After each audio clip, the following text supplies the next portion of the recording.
trying to find a place to shut down. I guess the further east you go, the much earlier you're going to have to shut down.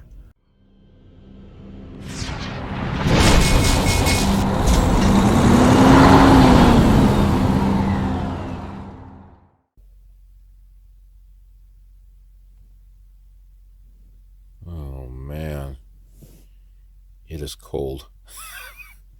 And I do not want to get out of bed at all.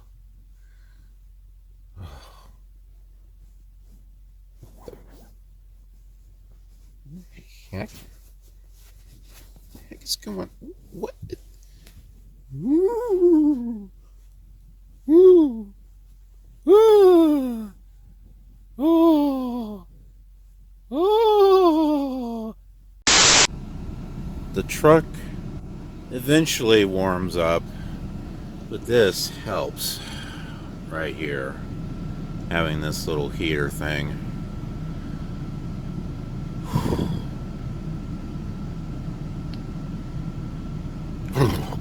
Jeez.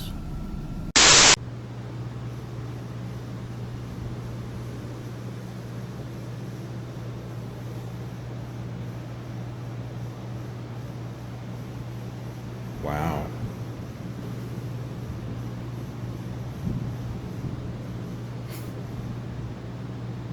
Sparkling clean. So here we are. This is the rest stop in Arriba country. I almost thought that said county. So we got the Lyman Heritage Museum. See, Fort Morgan, located on nearly 7 acres in Burlington. Old Town recreates an 1890s High Plains farming and ranching community. That's cool. This is where we are right here. There's Lyman. Where's that Old Town at? I don't know. Oh, Kirk. Hey, Captain Kirk. There's also the Beecher Island Battleground. Kit Carson carousel, manufactured in 1905, the only hand-carved carousel in the nation. Full original point paint, and one of only 16 national historical landmarks in Colorado. So there it is. Okay. I see the little areas now. You've got the wildlife area, Lincoln County Museum, Smoky Hill Trails, and the Starvation Trail. That doesn't sound good. Haswell. Sand Creek Massacre. Well, that just doesn't sound fun at all. But anyway, yeah. So there's some things here. And Prairie Pastimes. We got Hugo Shepherd's Golf Club. It's perhaps the most exclusive sporting fraternity of all time. The Genoa Tower. Motorists driving by here in the 1930s were liable to hear voices from on high. Particular C.W. Gregory's bellowing out a friendly greeting from atop the Genoa Tower. Where is the Genoa Tower? Is that it? By Ripley. World's Wonder View from, I don't know, Conoco? But anyways, this is the Arriba rest area. What is that? A bunch of piles of dirt over there.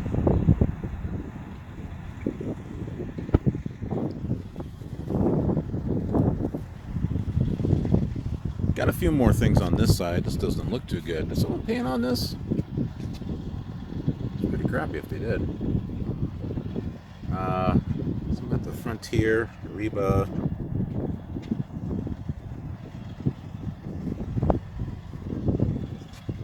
The Dry, I don't know what that says. Farming? Yeah, Dry Farming Magazine.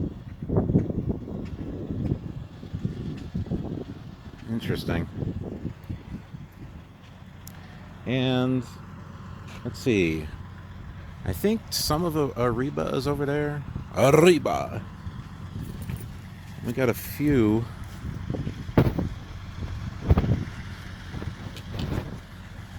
There's a few things over there. Kind of hard to see with the sun kind of shining.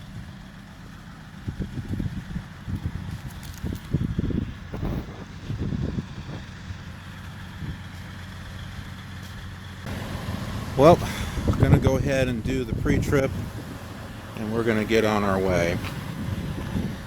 We got a lot of driving to do. The plan is to get to our fuel stop, and then we'll shut down there. Because most of my drive hours will be done by that time, and then what's left will be added to what comes back a couple of days from now, which will be enough to drive another full day.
So we're making a quick stop here.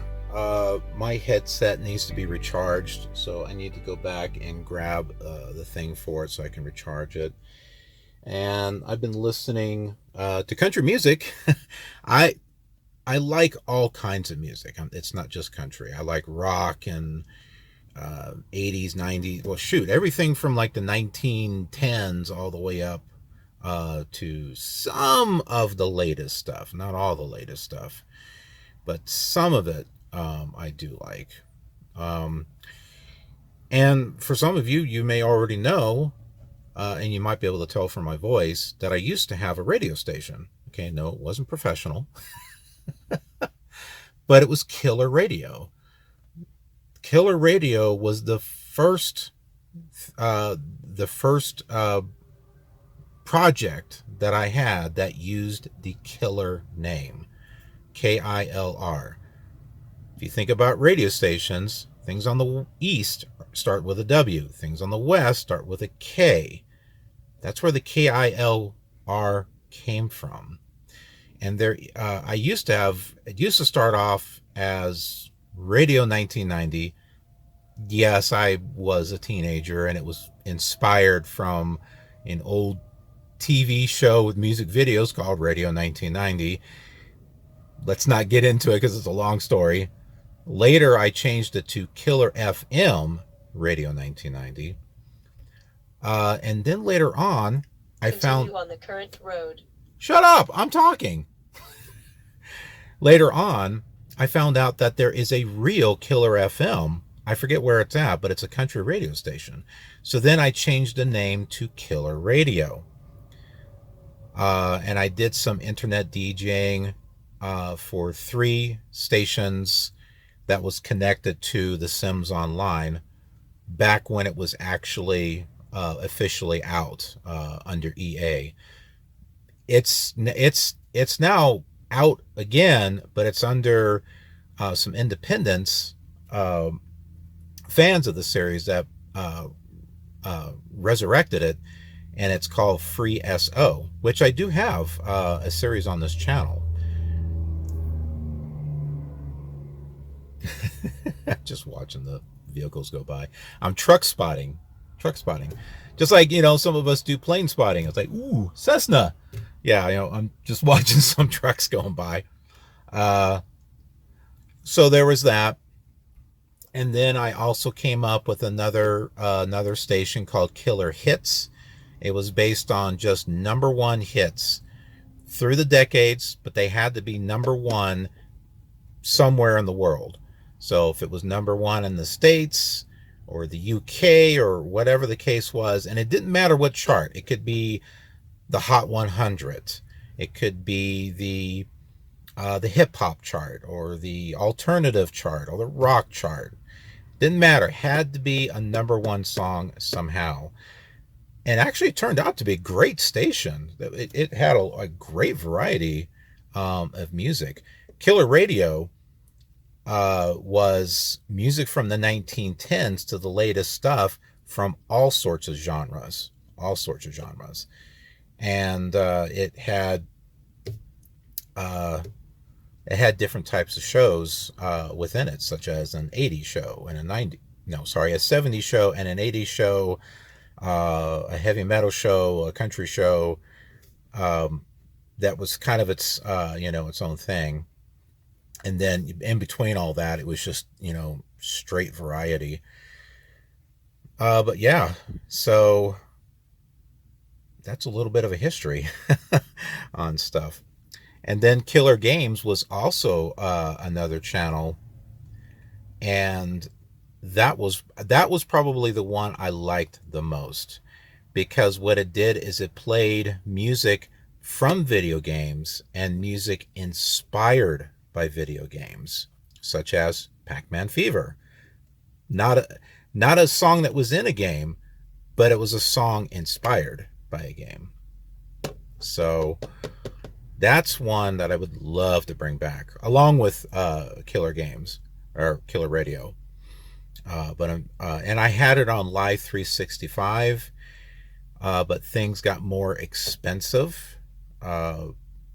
after they had shut down and then come back, and that's the reason why I haven't brought back the station, but I hope to maybe someday. But yeah, after that, KILR Television / KILR TV, because I wanted to take the idea of variety and bring it to video. That's how this station was born. That was the essence of it. And it started off with games. If you go back and you look at my early videos from like 8 years ago or so, it started off with games. And I did stuff with my daughter. We were the KILR Nerd Gamers. I was the KILR Gamer. She's Nerd Gamer 2K. But eventually I was able to start moving into some other areas. I started doing cinematic videos with different flight simulators, and then I started adding music that I put together and composed with Magic's Music Maker, and I would take those pieces out separately and use them as like music videos, music segments on their own. And then I started to branch out a little bit more. The Shep Rambles, not game related at all, although there have been episodes about games, but also articles of things that I found I found interesting that I wanted to share. I also started to branch out a little bit, doing the Make Shep Laugh and KILR Scares, which I hope to get back to. Those were a little fun to put together. But I'd have to say the big one for the station has been this series right here. An actual vlog of going into the trucking industry, which, I thought about off and on for many, many years. But then I kind of jokingly said, if I ever lose my job, that I just get into trucking. Why not? And, well, I didn't do it right away. But after about a year and not being able to get another job, I was trying to get something in web design because that's where my degree is at. They don't want to hire an old guy like me. They don't want to hire an old guy like me. It's like, I'll overqualified, whatnot. So I got into trucking. Why not? And then once I started getting into it, I was like, I got to make a series about it. Got to make a series. And it's been a great opportunity for someone like me who's gone to school for film and video production, and even acting, acting, screenwriting, creative writing. It was a fantastic opportunity for me to be able to get out there and have the opportunity to, I don't know, just, going around and being able to think of things that I can do. It's hard to explain. Like shooting things on location. I guess that's the best way to explain it. Because there's other things that I'm working on that I want to bring to the channel as well. So, a little bit of fun history, but I'm going to go ahead and grab my stuff, get it all situated, and we'll step outside for a little bit. High temperatures for the period are in the lower 40s. Normal low temperatures for the period are in the mid to upper teens. Precipitation during the 7-day period averages 0.10 of an inch. Now here is the hazardous weather outlook for extreme southwest Nebraska, northwest Kansas, and east central Colorado. For today and tonight, strong northerly winds will develop after a cold. I love the this afternoon and early this evening. The weather information. Okay, that's where we are. So we're coming through this way. We'll be coming through Kinney, Hayes. No, it can't be ruled out. Selena. Continuing through this way, Topeka, Kansas, and Kansas City. So yeah, we'll be going through Kansas City.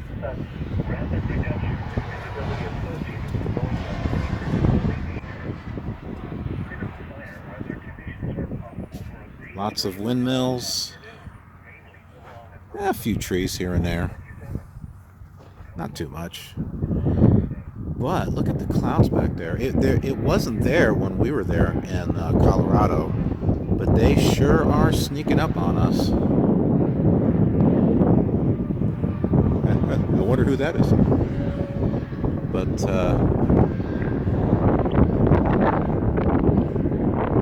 yeah, cool stuff. As far as weather goes, it's not cold. It's got just a little bit of a nip to it, but it's not that bad. If anything, what it feels like is like a huge cold air conditioner. It has that kind of feel to it. But yeah, it was kind of nice just to get up, walk around a little bit. Which is, you know, what they suggest drivers to do is take breaks. Don't push yourself. But there are people that just run. They push themselves really, really hard. Do they make good bank or money? Don't you like that new mirror there? Good thing I asked for one. I may have not asked the right way, but at least we got a new one. It doesn't even have paint on it. Yay! So yeah, no, people are making, you know, good money when they push themselves, you know, and that's fine and dandy if that's what they want. Ooh, look at the clouds back there. But yeah, money is good and all, and it's definitely very tempting, you know, to run. Ugh. I'm not using 3 points of contact. I'm sort of using 3 points of contact. Ugh. But this is where I fall out and hit my head.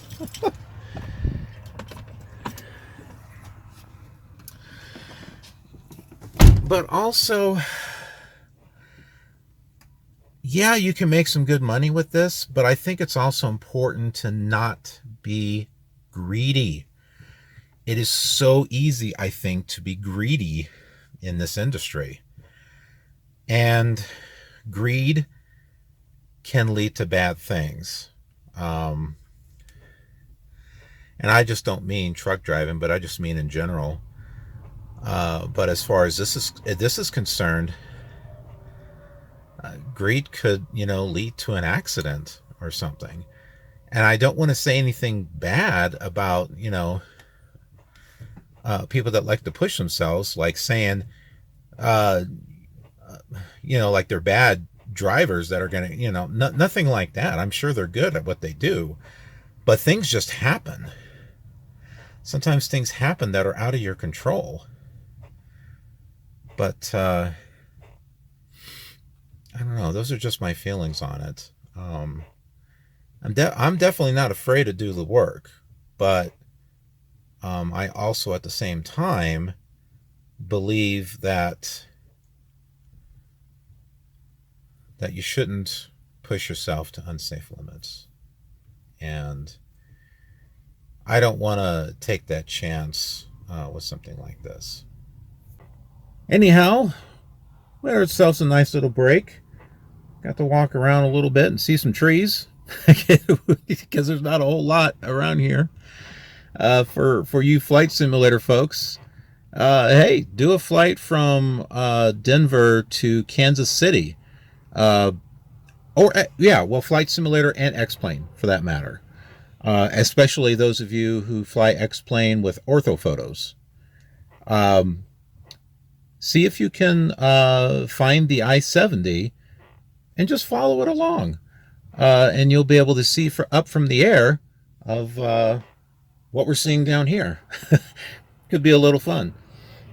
But anyways, let's go ahead and get back on the road.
I was beginning to think if we were going to find a rest stop that was open.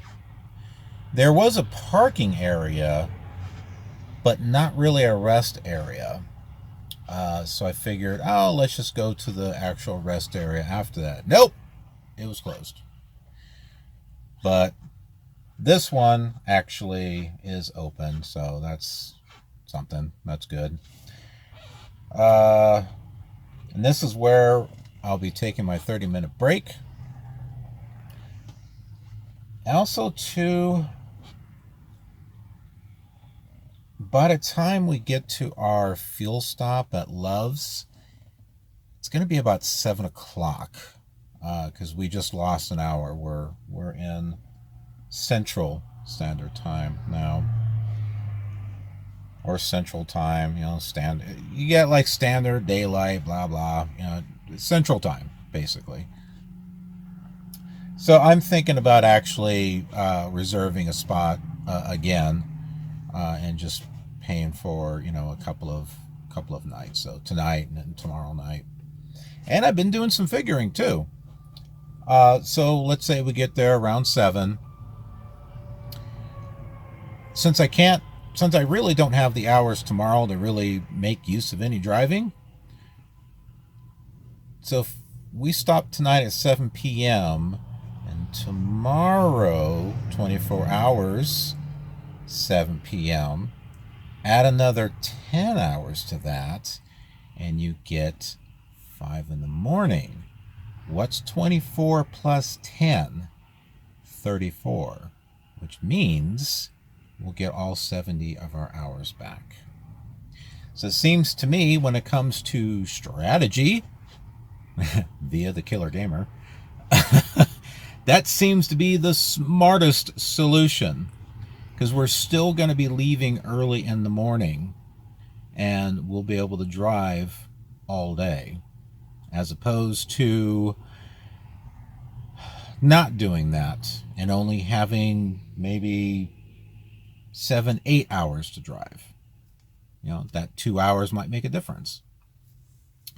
But I know one thing, the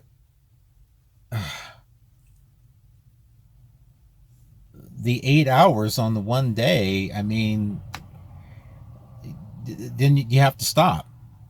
You're going to have to, and you won't be able to use all eight hours, you know, unless you want to cut it close. I don't like to do that. You know, and then you got the next day, who knows how many hours you're going to gain back. So why not, since I have a day that I can't really drive anyway, why not make that part of my 34 reset? It makes sense to me. And then I got the 70 hours back and I don't really have that restriction anymore. So maybe it's just me. I don't know. But I'm going to go ahead and take that 30-minute break because we'll be 1 hour shy of getting to the truck stop. But after I do the 30-minute break, we'll have the rest of the time opened up for driving and I'll be able to get there. So time to take a break, make a couple of tuna wraps, and we'll be back on our way.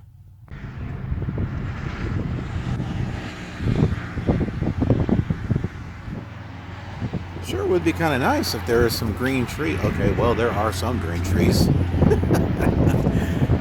Maybe some more green trees. That would be kind of cool.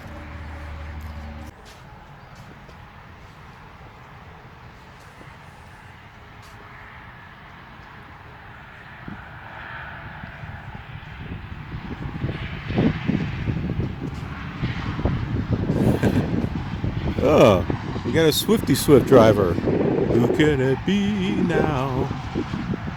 Who could it be now?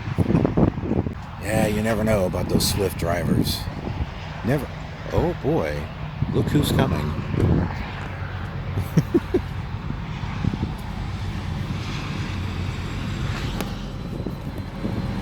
People want to talk smack about Swift. You know, how about this van that's coming in here like 80 miles per hour? Jeez Louise. Yeah, there he is. Yeah, buddy, just come in here 80 miles per hour and run over people. You know, it's cool. But yeah, good old CR England. You talking smack about Swift? Man, I've heard some things about CR England. Didn't I say I was going to have lunch or something? I think so. Had my lunch. Hey, it was quick. Quick and simple.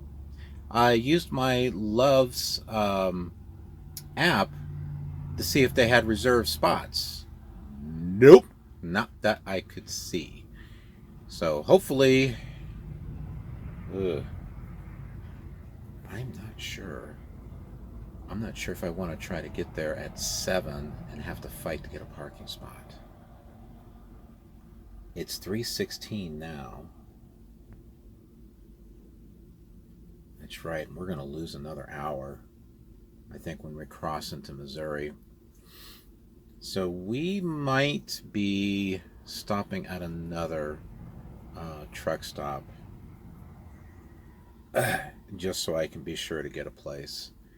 Because whether we drive an extra hour now or later, it's not really going to matter much. So we'll see. We'll see.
that was scary. Trying to find a place to shut down. I guess the further east you go, the much earlier you're going to have to shut down. I thought 5 would be good enough, 5:30. I had a feeling that that pilot in Kansas City, I just had this feeling that it was going to be overpacked, and it was. I mean, it was out of the way, and I had to make my way around to get back to the 70, and so I tried to find another truck stop, and then there was a Petro. So I went into the Petro. It was packed. There was one part where I thought it was open. No, there was an oversized, or there was a truck with an oversized load, so he wasn't pulled all the way through. Figures. And then when I came out of the Petro, I couldn't find a way to get back to the 70. I wasn't sure how to get out of there.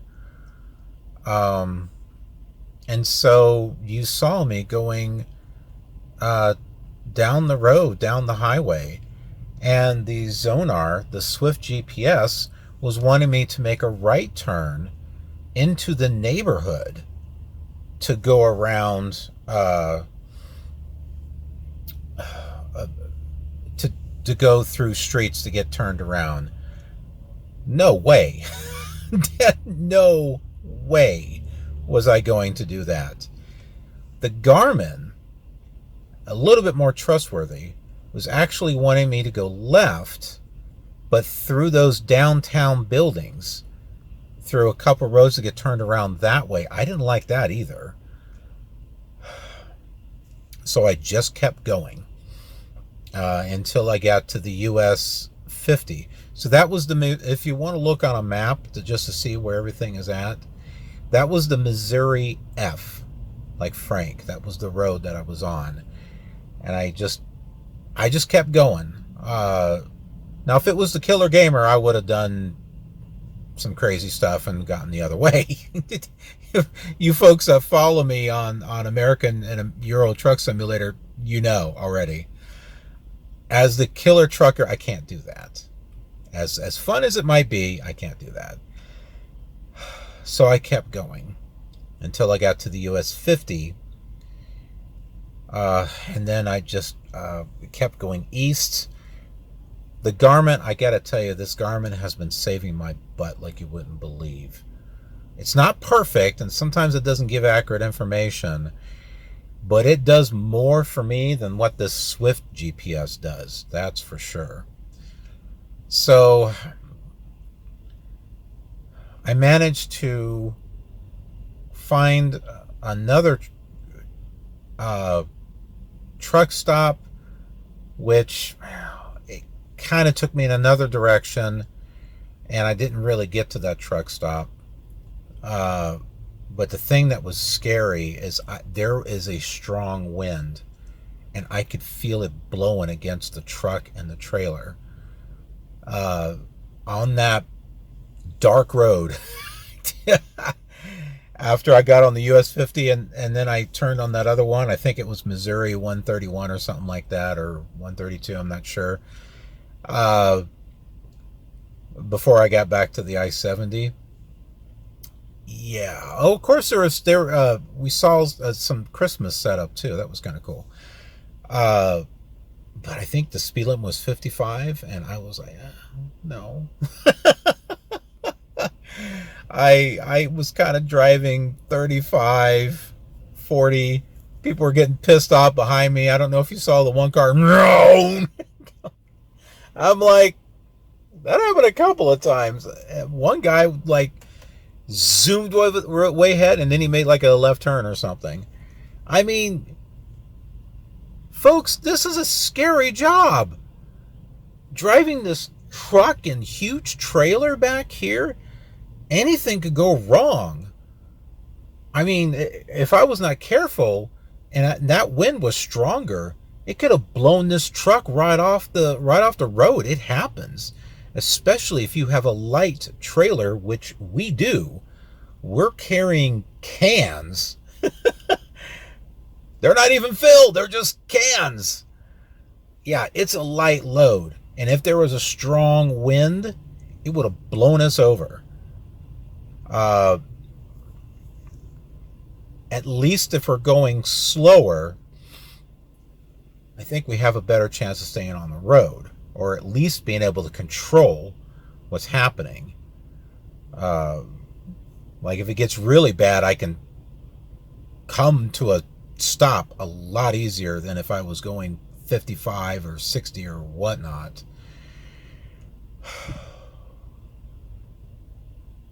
The whole time I'm just like, please don't blow me over. Please don't blow me over.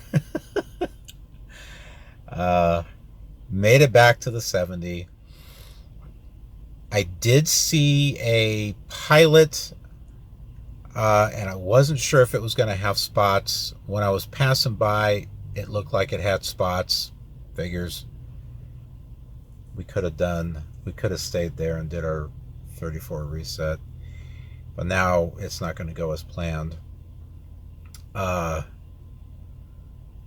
was crossing my fingers, hoping that no one was at the rest stop that was coming up, and thankfully it's not packed. So the game plan now is to shut down for 10 hours, so that way we can at least get our drive time back.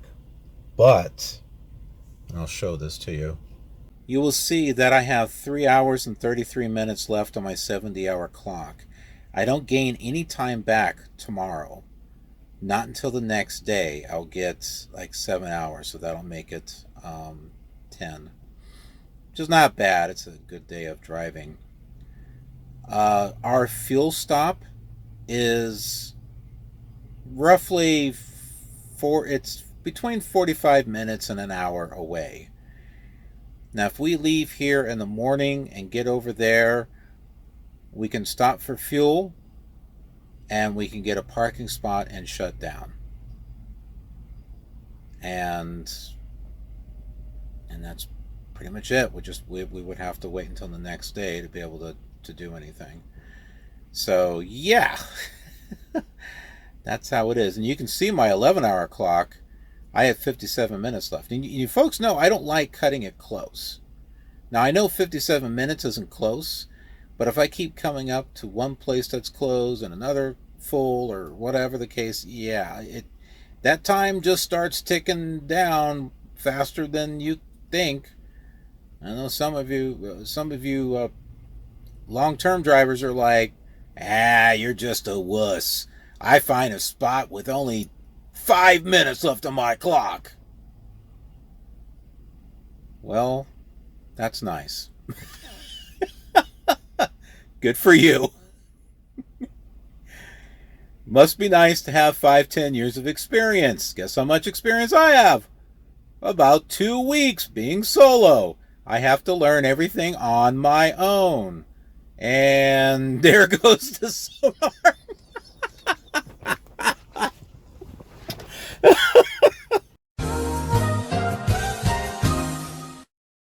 Hi, this is your traffic report for today.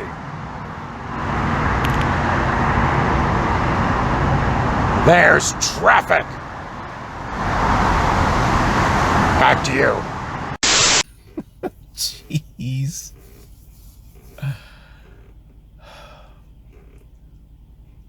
You folks know that there is no other trucking vlog like this one, right? I've looked. Believe me, I've looked around. I've kind of watched some people's videos here and there. They are nothing like this one. This is just crazy insane, or it's just me, or it's both. One of the two. I don't know. Oh my goodness. But I hope you're enjoying the journey.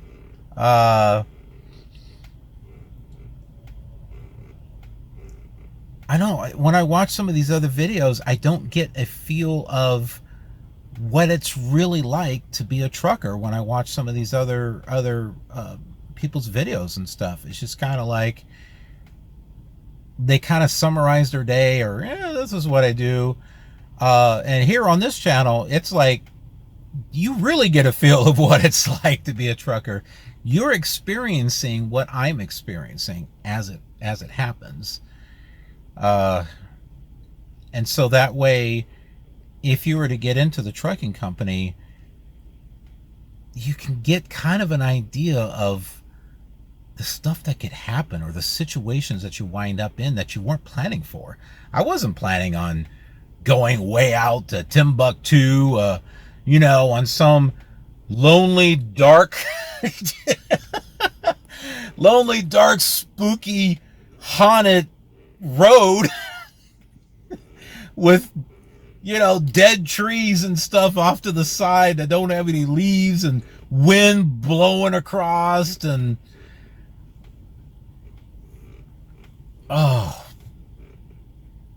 I was really getting scared. I mean, honestly. But we're at a safe place, so that's good. We have to adjust our plan a little bit. That's okay. There is a Swift terminal in Virginia. I think it's Richardson, Virginia.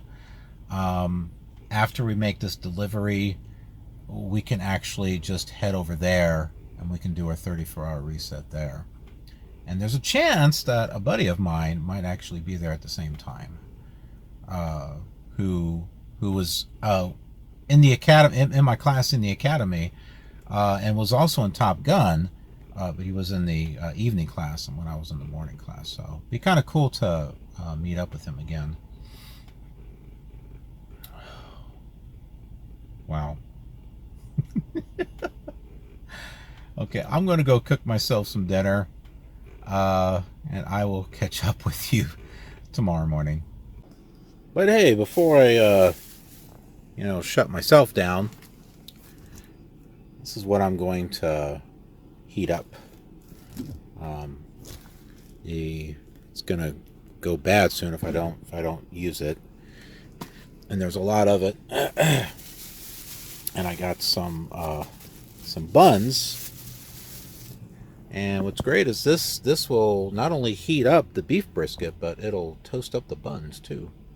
So that's what I'm going to have. Oh, and I got sliced cheese too, so I can put some cheese on there.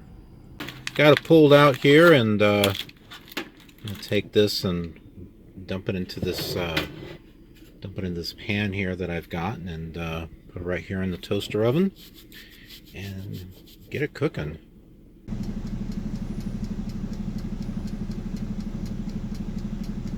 It's cooking.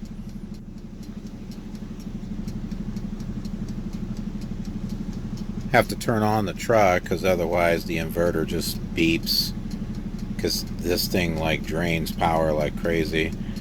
That's why I need to get another power source. I need to get like my own little generator. Like I found one that was like 1500 watts, but it's like over $1,000. But you can charge it up, and then you can use appliances, little appliances and stuff, and then that way I don't have to worry about starting the truck or worrying about this inverter beeping. This thing is crackling. But and then I can actually use more than one appliance. I could have one hooked up to the inverter, and then I can have this one hooked up too to the other thing.